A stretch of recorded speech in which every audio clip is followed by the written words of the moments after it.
Bom dia aos ouvintes da Rádio Cidade, bom dia aos ouvintes do Manhã Cidade, e no último sábado do ano a gente chega por aqui para falarmos de política. Olha, apesar de ter sido uma semana com o Congresso em recesso, a Alep em recesso e também as câmaras de vereadores em recesso, isso não quer dizer que não houve movimentação política. Houve e houve muita. A gente começa pela questão federal. Olha só, o Haddad teve muito trabalho. O Lula iniciou um período de férias, ele está lá na Restinga da Maratiba, no Rio de Janeiro, numa base da Marinha. Mas o Haddad continuou em Brasília, porque é o seguinte, ele está lutando pela questão do déficit fiscal, da reoneração da folha de pagamentos, enfim. A ideia do Haddad é conseguir fechar as contas, né, para evitar o déficit, aliás, para ter um déficit zero ano que vem. E isso é difícil, mas muito, muito difícil mesmo. A questão é que o governo sabe que ano que vem é um ano eleitoral. E veja, os maiores cabos eleitorais dos deputados, né, principalmente os federais, é basicamente os prefeitos. Então, prefeitos e também vereadores. E a eleição do ano que vem, a eleição local, é muito importante para a base governista e, enfim, para qualquer partido. Então, vai ser uma luta dentro do governo entre a ala política, representada por Alexandre Padilha, que é o ministro das Relações Institucionais, e pela ala econômica, representada ali principalmente pelo Fernando Haddad. Mas aí, né, a conferir. Agora, tem um outro detalhe também. O déficit público, a dívida pública brasileira, ela aumentou, gente. Ela saiu de 6 trilhões, né, 6,17 trilhões de reais para 6,33 trilhões de reais. Ela aumentou aí 2,5%. Isso indicando o desafio que o governo tem, né, de conseguir fechar as contas, né? Só esse ano foram mais de 150 bilhões aí, né, de déficit. Então não vai ser fácil, né? O governo vai ter que apertar os cintos, porque a questão seria, ou o governo retira da receita, né, reduz,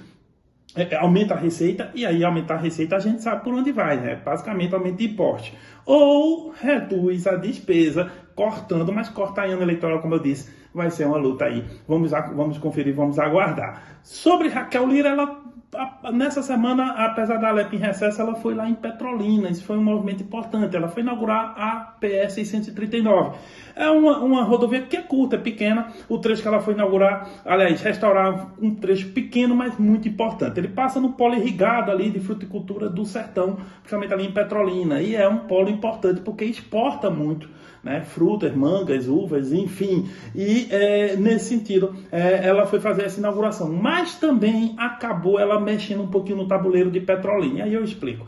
No primeiro turno da eleição de 2022, Raquel teve uma votação muito pequena em Petrolina, ali menos de 10 pontos, bem menos. Só que no segundo turno ela teve uma votação estupenda em relação a Maria Reis. Venceu muito bem. Por quê? Porque ela teve o apoio de Miguel Coelho, né, que tinha se lançado candidato, justamente ex-prefeito de lá, e aí ele não chegou ao segundo turno, a apoiou e, consequentemente, transferiu os votos. Só que os coelhos saíram, né, do entorno de Raquel, uma vez que Miguel Coelho não conseguiu os espaços que queria no governo. Portanto, Miguel fez um acordo com quem? Com o maior adversário de Raquel, que é justamente João Campos. E aí, Antônio Coelho, que é irmão de João Campos, está na Secretaria de Turismo do Recife. Ele saiu da Alep para ficar na secretaria. Resultado, o tabuleiro de Petrolina mexeu completamente, porque o Lucas Ramos, que é do PSB e era adversário de Simão Durando, que é justamente o antigo vice, agora prefeito de Petrolina, ele não pode se candidatar, porque o PSB está em acordo com o União Brasil, com os Coelhos. Resultado, o Lucas Ramos deve abrir uma dissidência, mas não deve ser candidato. Ele dificilmente vota com os Coelhos, mas ele não é candidato. Então tem Aldaciar Amorim, tem também Júlio Lócio Filho, que é filho do ex-prefeito. Enfim, há alguns atores na oposição lá, mas eles ainda não estavam se entendendo entre eles. Quem é que pode ser o apoio gravitacional, digamos assim, a atração gravitacional que pode unir todo mundo? O Palácio do Campo das Princesas, ou seja, a governadora Raquel Lira. E aí ela teria uma nova composição política em Petrolina que pudesse, inclusive, ajudá-la para a sua reeleição. Então, esse é um dado importante. Vamos ver como é que se ela vai fazer realmente, se ela vai ser esse player que vai fazer essa junção, e aí vamos ver como vai ficar a política em Petrolina. E para terminar, aqui no país de Caruaru, a gente fala de pesquisa, gente. Olha só, durante a semana saíram 2 pesquisas. A primeira, Data Trends, disse o seguinte, que o prefeito Rodrigo Pinheiro tinha, nos votos estimulados, 41 pontos contra 31 de Queiroz.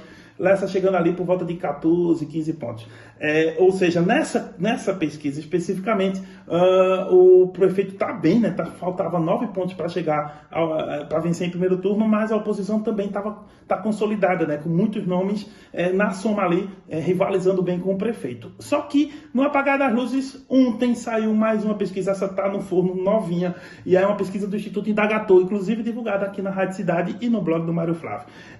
Essa pesquisa diz o seguinte, olha, na intenção de voto estimulada, o prefeito chegou a 49,6 pontos, ou seja, a 0,4 de vencer em primeiro turno, tá? Mas a pesquisa também mostrou uma resiliência muito grande do ex-prefeito Zé Queiroz, que chega a 31,3 pontos.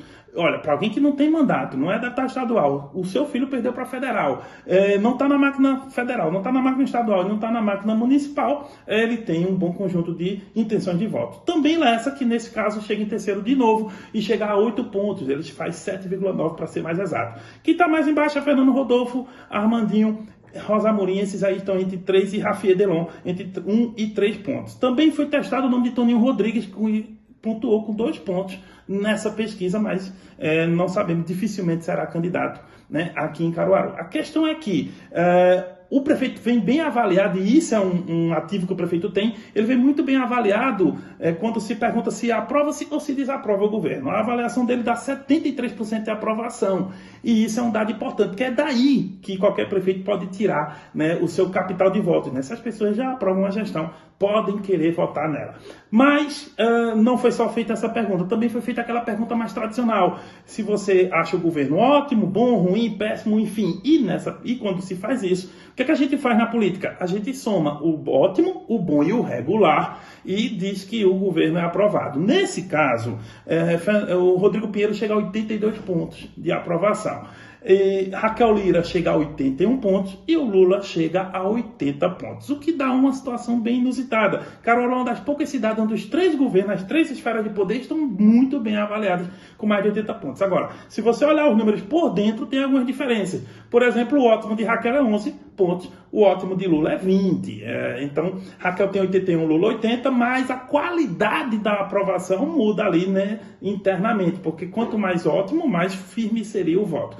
Então, o grande processo aqui que a gente tem que pensar, né, para essa pesquisa é o seguinte: Rodrigo está muito próximo de já chegar a mais de 50 pontos no primeiro turno, mas ao mesmo tempo não está com a eleição garantida, sabe por quê?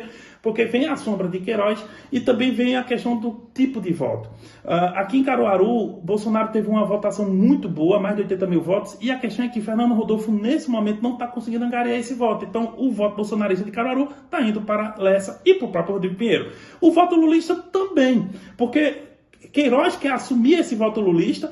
Por isso que a candidatura de Rosa Amorim e Léo Bulhões pode acabar migrando, né, para a candidatura de Queiroz, mas o próprio Rodrigo Pinheiro também tem voto lulista nessa soma. Então, o que estamos vendo agora é que não está ocorrendo a federalização da campanha, que é o que o PL quer, que é o que o PT também gostaria, provavelmente, mas, por enquanto, a discussão é muito mais local e, nesse sentido, com a máquina na mão, por enquanto, vai tendo vantagem para o prefeito. Mas não está fechado porque os partidos ainda estão gravitando em torno dessa questão.